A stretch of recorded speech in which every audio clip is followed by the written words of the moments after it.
And for tonight, Ian, that's all in sport. Thanks very much, Angus. The weather now with Edwin Maher.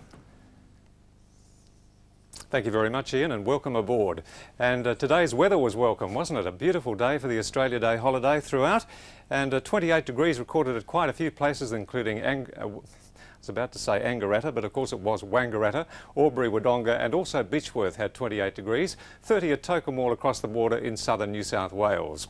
Well, the air was certainly very clear over Melbourne today, which had an overnight low of 12 and a maximum temperature of 28. So the mercury went up a few degrees higher than originally forecast. So what? It was a beautiful day. However, I hope you kept yourself covered up, because the ultraviolet radiation, 79 doses of it today, moved up into the extreme level, not surprisingly, and plenty of it around between 10 o'clock this morning right up until late this afternoon. All the capital cities were fine, and as you can see, Perth's still enjoying some very warm weather, and we are going to get some of it later on in the week, possibly not quite that hot.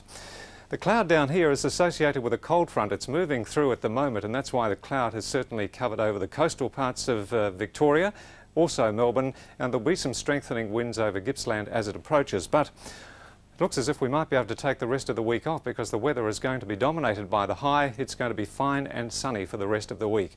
And I suppose with the schools going back progressively over the next couple of days, you've got to expect that, don't you? Mild to warm in southern New South Wales and mainly sunny with a light wind. And the Bureau has issued a warning of those strengthening winds off the Gippsland coast overnight. Now for Victoria, isolated showers in the south, clearing tomorrow, and it'll be fine elsewhere with a west to southwesterly wind. Here are tomorrow's regional temperatures, dipping down to 9 degrees at Ballarat and the Latrobe Valley, and climbing to some fairly pleasant conditions in the afternoon, with 29 the highest of the highs at Albury. Now for the bays, a west to southwesterly wind of between 10 and 15 knots, producing afternoon sea breezes to 20 knots and waves of about 1.5 metres. Here's the forecast for Melbourne. There'll be a clearing shower overnight. Most of tomorrow will be fine, but it will be cloudy. I don't think we'll be seeing very much of the sun tomorrow. An overnight low of 13 and a top of 20 degrees. But we certainly will be over the next 3 days, because it's going to be fine on Wednesday with a temperature in the mid-20s, and Thursday once again the same, creeping up to the high 20s on Friday. Certainly fine, Ian, so it's a pretty bright outlook. Looking forward to it, Edwin. Thank you very much.